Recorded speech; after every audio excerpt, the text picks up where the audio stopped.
Today we're going to cover a large section of the book of Deuteronomy, about 8 chapters.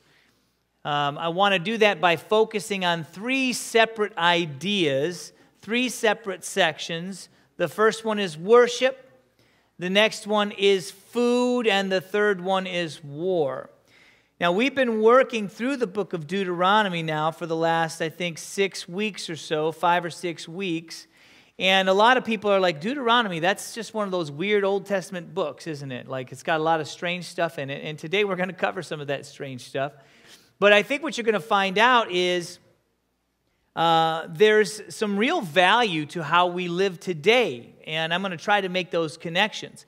Some of the passages we're going to look at today are those passages where you might have been talking to maybe an unbelieving coworker or somebody in your family who doesn't believe in the Bible or is against Christianity. And a lot of times they'll go to these passages to challenge you on Christianity. They'll criticize some of the obscure food laws that are in the Bible, or they'll point out some of the violence that you might find in some of these passages. And so what I want to do is help you be informed of the context here and why this is in the Bible, the purpose for why Moses is sharing this with the Israelites, and how I really ultimately want to show you that this whole book, Deuteronomy, and especially the passages today, are about God's love and how He loves us and cares for us.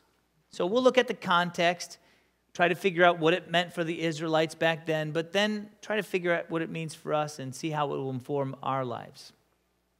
Just as a way of background, if you haven't been here, the book of Deuteronomy is the last book in what's called the Old Testament Torah, the Old Testament law. It is happening about 40 years after the Israelites had been freed from Egypt. You might know the story where Moses went to the Pharaoh and said, "Let my people go." And after 10 plagues, they left Egypt, they went across the Red Sea, and they spent about 40 years in the desert. This book is happening at the end of that 40-year time in the desert. The book of Deuteronomy is made up of 3 sermons that span 34 chapters. These are long sermons. They're not the 30-minute sermon you hear on Sunday. They're longer sermons. But it's Moses giving the law to the second generation of Israelites who are about to cross over into the promised land. The first generation of Israelites, these people's parents, failed to pass the test in order to get into the promised land. And so Moses has been given this direction from God to talk to this second generation to remind them of God's commandments, starting with the 10 commandments, so that they would live in a different way and they would go into the promised land and possess it and experience the blessing of God. So let's start with the first idea. It's all about worship. Go to Deuteronomy chapter 12.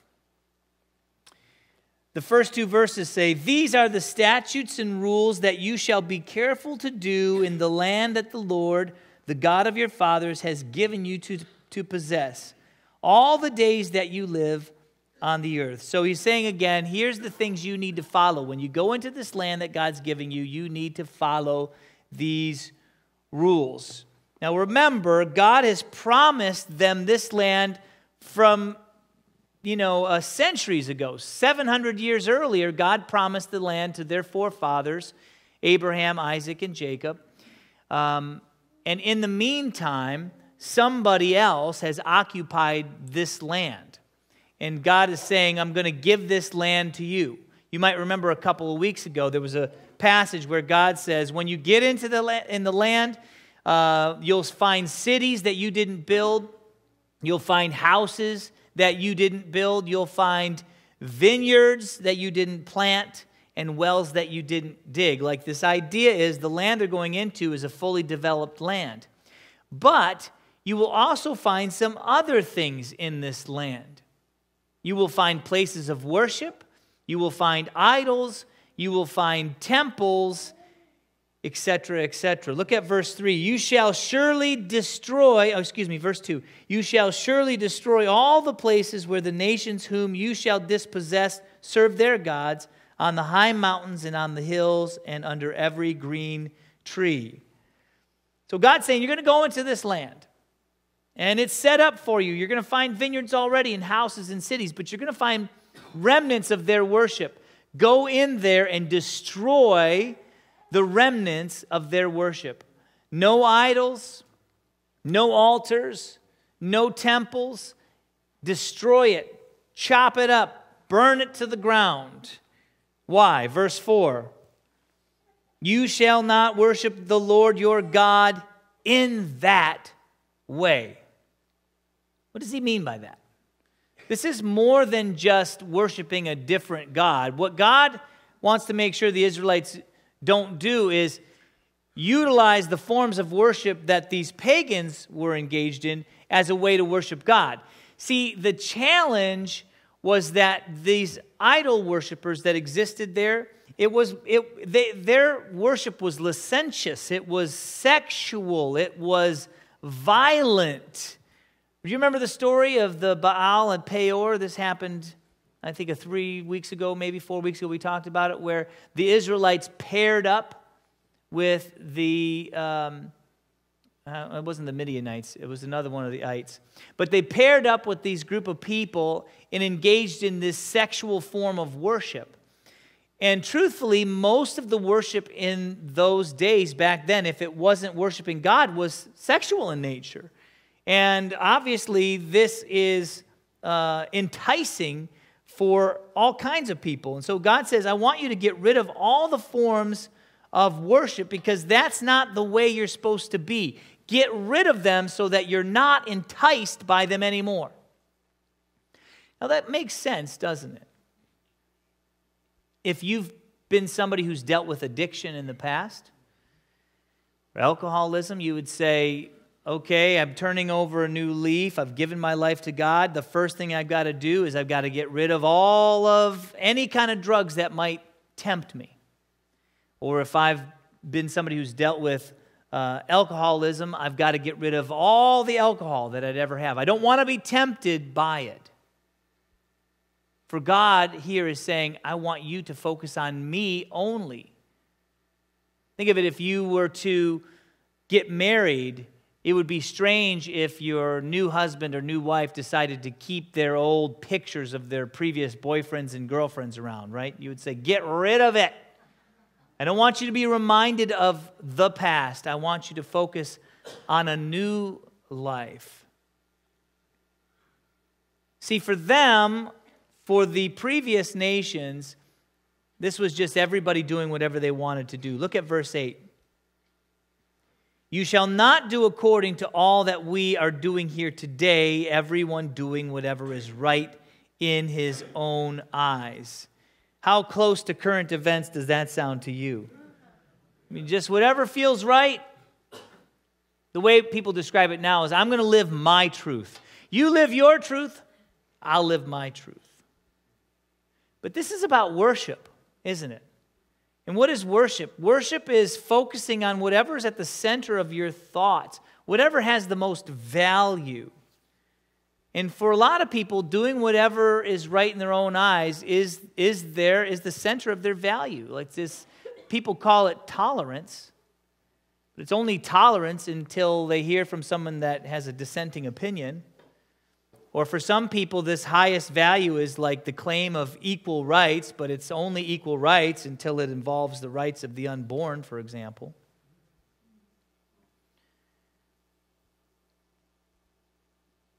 Here's what God is saying. God's saying, I'll choose the values for you. I'll choose what you will worship. You won't choose whatever seems right to you, because if you get that choice, you'll go astray. You'll start thinking, well, whatever I want to do is right. God says, I will choose. It starts with me. I will be at the center of your thoughts. And then it moves out from there. Speaking of worship, turn over to Deuteronomy chapter 14.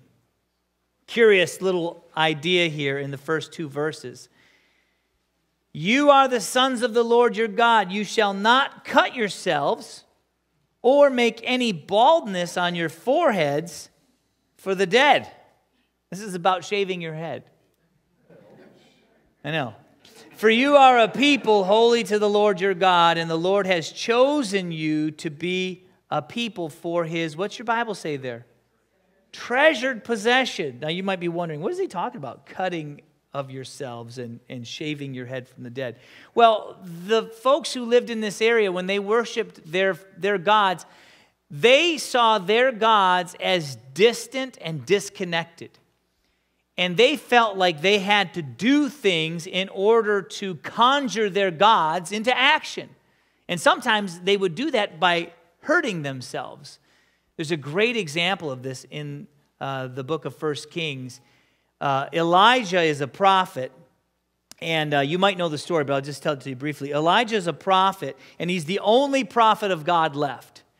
But there are 450 prophets of one of the Baal gods, one of the ones just like at Peor, one of the ones that's all about sex. And it's sort of like a face-off between the two, like whose God's going to come in. And so Elijah suggests kind of a contest of sorts. He says, we'll get a bull, we'll make an altar, and we'll each pray to our gods, and we'll see which one responds. And so the prophets of Baal go first, and they create this altar, and they put the ox on the altar, and they start praying to their God. And nothing happens. Of course nothing happens. And so the Bible says they started to cut themselves. Take a look at this. I'll put this verse up on the screen. This is actually from 1 Kings. And they cried aloud and cut themselves after their custom with swords and lances until the blood gushed out upon them. And as midday passed, they raved on until the time of the offering of the oblation, but there was no voice, no one answered, no one paid attention. Their God was silent. Now, if you know the rest of the story, and by the way, this is a great story, you should go and read this. Elijah starts to mock them because their God, he says, maybe he's asleep.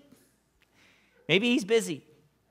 And then Elijah then takes the same sacrifice and he digs this sort of trough around it and then pours water on it just to prove. And then he says a simple prayer to God, and fire and lightning come down from the sky and not only eat up the sacrifice of the ox, but the altar and the stones and the water as well. It's amazing. Here's what God's saying in this passage. When you worship, you don't have to do like they do. You don't have to cut yourself. You don't have to involve yourself in these crazy rituals. Why? Because I'm the God who pays attention to you. I'm the God who listens to you. I am the God who's ready to answer your request. This is true of God back then. By the way, this is true of God now. Sometimes people feel like, okay, I'm going to pray, but I messed up earlier today, so I'm not sure if God's going to hear me or not. Or, I'm going to pray, but I can't pray as well as that guy over there. He's got all the right words. Somehow God's going to pay attention to that guy more than me. This happens to me every once in a while. It makes me a little uncomfortable. So if you've ever said this to me, don't feel bad. But sometimes people will say, Pastor Phil, I need you to pray because God's going to hear you more than me. No, that's not how it works at all. What does Jesus say later? Ask and you will receive. Seek and you will find. Knock and the door will be open to you. For all who ask, receive, and all who seek, find. He tells a great story, Jesus does, about if your child asks you for something, you would give them what they ask for. He says, for which of you, if your child asks for a fish, would you give them a serpent? He just says it's common knowledge that you give your children something that's good. And he says, now if you who are evil can give your kids good things, imagine what God does. The truth is God is at the ready to answer our prayers and to hear our requests. Even James, the brother of Jesus, wrote in the Bible later, he says, the reason you don't have is because you didn't ask. God is ready to listen. He always has been. always will be. So that's worship. God's controlling the worship. He's setting the standard and saying what it is. Now, let's talk about food. This is Deuteronomy 14, 3 through 21. And I can't go through all of the details, but let me just sort of outline it for you. Verses 4 through 8 are all about certain mammals that the Israelites are allowed to eat and certain mammals that they're not allowed to eat. For example, they can eat deer, but they can't eat pigs. Verses 9 and 10 are all about animals that are water-dwelling animals, some that they can eat and some that they cannot. Verses 11 through 20 are all about animals that fly and which ones the Israelites are allowed to eat and which ones they're not allowed to eat. And verse 21 is all about what you're allowed to eat because of the manner in which the creature died. Now, this is one of those areas where unsaved people go, aha! This is proof that the Bible is a bunch of malarkey, because if you believed it, you would understand that, okay, there's a bunch of food laws that were written for the Israelites, and we don't follow those anymore. But right in the same passage, there's a bunch of laws about sexuality and different things, and you want to follow those. You can't decide which ones. Have you ever had that sort of argument with somebody where they try to go back into the Old Testament and trip you up with some sort of obscure law, and you're like, that's a good point. I don't know what to say. Well, first of all, you need to know something. Regarding food, Jesus declared all foods clean in Mark chapter 7, so you don't have to worry about that. But why all the silly rules about food? Why all of the, well, you can eat this, but you can't eat that? Why would God do that? I kind of think of it like this. I used this analogy a couple weeks ago, but it reminds me of the famous scene in Forrest Gump, the movie, where he goes into the army. Maybe you remember this. And he was standing there, and the drill sergeant yelled at him and said, "Gump, tell me, what is the sole purpose of you being in my army?" And Forrest Gump says, "To do whatever you tell me to, drill sergeant." And the drill sergeant says, "You're a genius. You're going to be a general someday."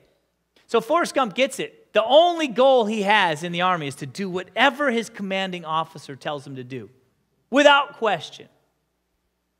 Could it be that maybe God just wants us to do exactly what he asks us to do? Some of you are like okay with that, and some of you are like, yeah, but I don't like that. I want to know why God's asked me to do something. I want to know the purpose of it. I mean, God's not a drill sergeant. Don't conjure that image. That wouldn't be accurate. But in terms of his authority, God is the one who says what we are to do and what we are not to do. After all, God decided how they should worship. Why can't God decide how they're going to eat? Now, some say, hey, okay, I've read about this. It's a hygiene thing, right? You'll notice that, okay, the pigs were pretty unclean animals back then. I mean, even today, you have to make sure you cook a pig well enough. Otherwise, you could get trichinosis or botulism or something. Is it trichinosis? I don't know what it is. It sounds bad, though. You know, so that makes sense, but then some of the other rules, that doesn't really hold up. I mean, you're not allowed to eat rabbits. That doesn't seem like there's a problem with rabbits, right? And, you know, they're not allowed to eat, like, lobsters and shellfish because maybe those are, like, bottom-dwelling creatures. So it says it's about hygiene, and that may be true to some level. Or some say, okay, this helped them to be distinct from other nations. There was other nations around them, and these other nations would eat these certain kind of animals, and so God wanted them to be distinct from these other nations. And even that might be true as well, but when it comes down to it, what if God's decision for them to eat certain animals and not eat other animals is completely arbitrary? What if it's just about obedience? Would that be good enough? Again, some people are like, yeah, I'm on board. And some people are like, no, I want to know. It is our nature, especially in the 21st century here in the United States, to try to understand everything Because it's hard to have faith in something that you don't understand. I'll admit that. But sometimes it's necessary. For example, I go to the doctor. Some of you might know this. I've mentioned it before. I struggle with migraine headaches. I've always struggled with migraine headaches as long as I can remember. I went to the doctor probably 4 or 5 years ago, and he said, okay, we got this new medication that you can take. It's really for something else, but for some reason it seems to fix migraine headaches. And I said, oh, really? That's interesting. Why? He said, we really don't know. We don't know why it works. It just works. Now, I could have said, well, I'm not going to, if you don't know why it works, I'm certainly not going to take this medication. But I do know that the alternative is painful. And so I take the medication. I don't believe it's our job to understand everything about God. Because think about this.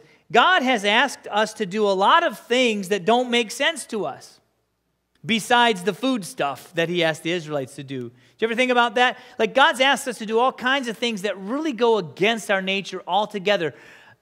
God has asked us to love our enemies. This is what Jesus said. Love your enemies and bless those who persecute you. That doesn't make any sense. That's opposite of your natural inclination. God has also asked you to forgive other people.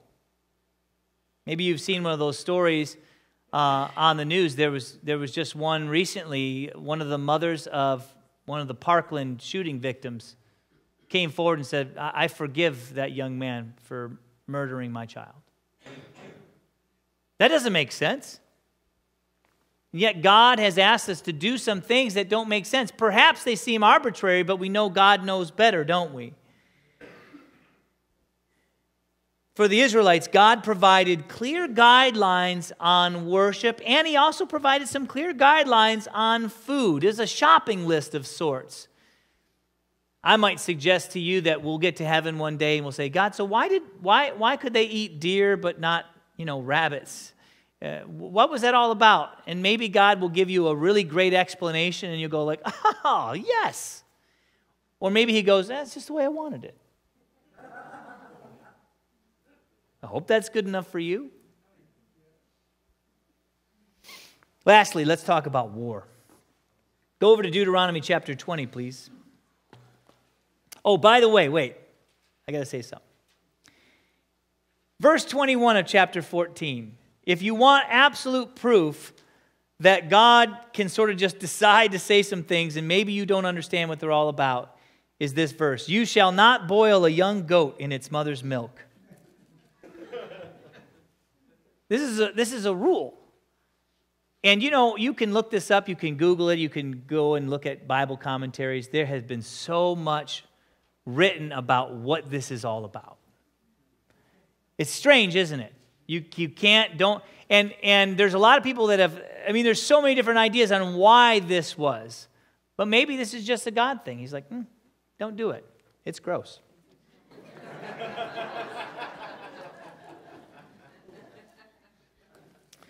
If anybody has a great answer for that one, just email me later because I would love to hear what you think. Deuteronomy chapter 20, let's talk about war. This is the place where you'll be talking with somebody who's against the Bible or they're anti-Christian or something. Will go, the Bible, it's a very violent book. It's just there's violence in the Bible. How can you follow a God who is so prone to violence? Well, the truth is that's not really true about the Bible. There are places in the Bible that talk about violence and talk about war. This is one of them. But the truth is there's just a couple places like that. This is something that God asked the Israelites to do, to move into this place. It involved war, but this is not a repeated value for the Israelites throughout history. God doesn't ask them over and over and over again to wipe out people. This has to do with the promised land. Now, what I want to do is focus. In a moment, we're going to talk about sort of this God's command to completely annihilate these people. But I want to focus first on what comes before that, because I think you'll find out there's a lot of compassion there and actually quite a reasonable God. It starts in chapter 20, verse 1, it says this, when you go out to war against your enemies and see horses and chariots and an army larger than your own, you shall not be afraid of them, for the Lord your God is with you, who brought you up out of the land of Egypt. So he's basically saying this, when you go up against these people, they're going to be bigger, they're going to be faster, they're going to be better equipped, and there's going to be more of them. But don't be afraid, because I'm the one who brought you up out of Egypt. Do you remember what that was involved in? First of all, they beat the Egyptians who outnumbered them by lots, and they crossed the Red Sea, and there was miracle after miracle. So God's saying, look, I know you're going to be afraid, but you don't have to be afraid. And then he says, you're going to call a priest, and the priest is going to go down there. And here's what he's going to say. Look at verse 5. Then the officers shall speak to the people, saying, is there any man who's built a new house and has not dedicated it? Let him go back to his house, lest he die in battle, and another man dedicate it. So he says, before you go into battle, if you have a soldier who's just built a new house and he doesn't want to go fight, but he wants to go back into his house, that's okay, let him go. Verse 6, he says, if there's anybody who just planted a vineyard and hasn't yet harvested the fruit of that vineyard, and he doesn't want to go back to war, go ahead, let him go. Let him take care of his vineyard. He says, if there's anybody in verse 7 who's just gotten engaged, and they don't want to go into battle because they want to get married, let them go too. And then look at verse 8. And the officers shall speak further to the people and say, is there a man who is fearful and faint-hearted? Let him go back to his house, lest he make the heart of his fellows melt like his own. So if there's anybody who's afraid, you don't have to fight either. I want you to think about this for a second. Anybody who's been in the military or who's commanded a group of soldiers would say, well, this is a terrible idea. You're saying, okay, if somebody doesn't have a good reason to fight, they can go. Let them go. Well, here's what this tells me. For God, the battle is not about the size of the army. This is not about numbers. It doesn't matter if there's 1,000,000 Israelites fighting or 1,000 Israelites fighting. God has already promised them the victory. This is actually about commitment when you think about it. God doesn't want anybody in this army who's going to be distracted, who will be standing on the front lines wondering what it'd like to be married, or wondering if their house is taken care of, or wondering if their field is okay. Or he doesn't want anybody on the front lines who's going to be afraid and potentially make the person next to them be afraid. God is saying, I want people who are committed. I don't care how many. I just want people who are not distracted. And there's two different sort of commands about armies here. One is about fighting a group of people that are far off, and another is about fighting a group of people who are right in the promised land. Look at verse 10. This is about the far-off armies. He says, when you draw near to a city to fight against it, offer terms of peace to it. Those people who are critical of the Bible, they don't look at this passage usually. He says, before you go fight, offer terms of peace. If you can find peace, go for it. And it says, if they respond to you peacefully and it opens to you, then all the people who are found in it shall do forced labor for you and shall serve you. Now, that sounds bad, doesn't it? You're like, okay, peace, but you got to work for me. Well, this is sort of the reality of this time. And when you say forced labor, don't think sort of slavery in the 18th, 19th century America. That's a totally different story. If you look in the book of Deuteronomy, we talked about it a little bit, but you'll notice that when you have somebody who's working for you, there are rules and commandments in the book of Deuteronomy about treating those people fairly, and, are you ready for this? Every 7th year they go free. Really what this is sort of like a work release program. Think of how generous that is for an army to say, okay, you want to fight against us? We'll conquer you, you'll work for us, but we'll set you free after a bit of time. It's actually quite reasonable considering the other alternatives and the other armies that are nearby. Now, if accept the terms of peace. You shall put all its males to the sword. But the women and the little ones, the livestock and everything else in the city, all its spoil you shall take as plunder for yourselves. And you shall enjoy the spoil of your enemies, which the Lord your God has given to you. So remember, this is what God is asking them to do when there is a nation that decides they would rather fight. The males will be put to death, but the women and children will be taken into the nation of Israel. Now remember, they'll be subject to the same commandments, but also the same blessings.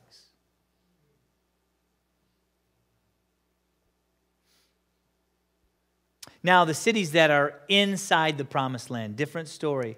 Verse 16, but in the cities of these peoples that the Lord your God is giving you for an inheritance, you shall save alive nothing that breathes. You shall devote them to complete destruction, the Hittites and the Amorites and the Canaanites and the Perizzites and the Hivites and the Jebusites, as the Lord your God has commanded. You need to remember this. In the places in the Bible where there is violence, it's rarely prescriptive. It's usually more descriptive. Here, God is actually saying, go in there and get rid of them. Remember, these are a very evil and ungodly group of people. These 6 nations represented here, as you look in the Bible, they're not just sort of people with a heart of gold that have gone astray. They are murderers, they are child killers, they are sex traffickers. They don't just sort of condone evil, they celebrate evil. It is a core value for these nations.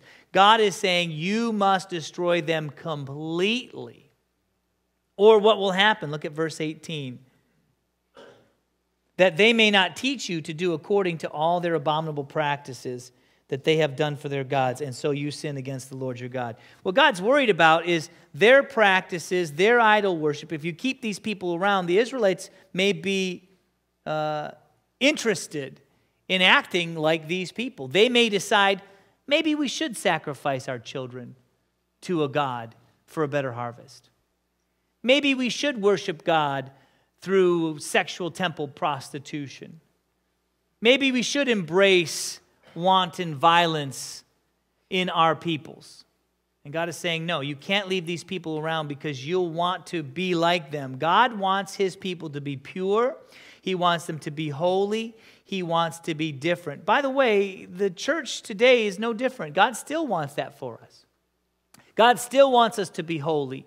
He still wants us to be pure. He still wants us to be different. Remember Jesus saying, he says, if your right hand offends you, what are you supposed to do? Cut it off. Get rid of it. Annihilate it. If your eye offends you, what are you supposed to do? Pluck it out. Now, literally, this is more of a metaphorical thing, but Jesus is saying if there's anything in your life that threatens to distract you from God, you've got to get rid of that. Now, the beauty of this is that if we were in Old Testament times, we would worship God in this way because he asked us to. We would eat the food that he asked us to eat because he's commanded us to. And we would wage war the way he's asked us to. But the beauty of the New Testament is that we express all these things, but through the lens of Jesus Christ's sacrifice. That's the beauty of it. That we worship God purely out of our intentions, but because Jesus died on the cross. We follow commands, not like just the food laws, but how we should act, how we should forgive others, how we should treat other people. Not because we're afraid of God's wrath, but because we've been delivered from it. And we see ourselves as a church not as an army fighting against a world, but as an army hoping to redeem the world.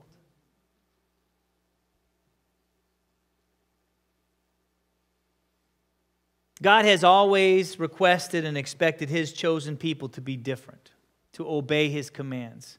That's true in the Old Testament and in the New Testament. But these expressions are different in our lives through Jesus Christ. If you don't know Jesus Christ, let me suggest to you that that is how to fulfill God's number one command and love Him. Jesus said, if you know Him and love Him, then you know and love God. Don't go another day or another minute, another week without deciding to follow Him. Let's pray.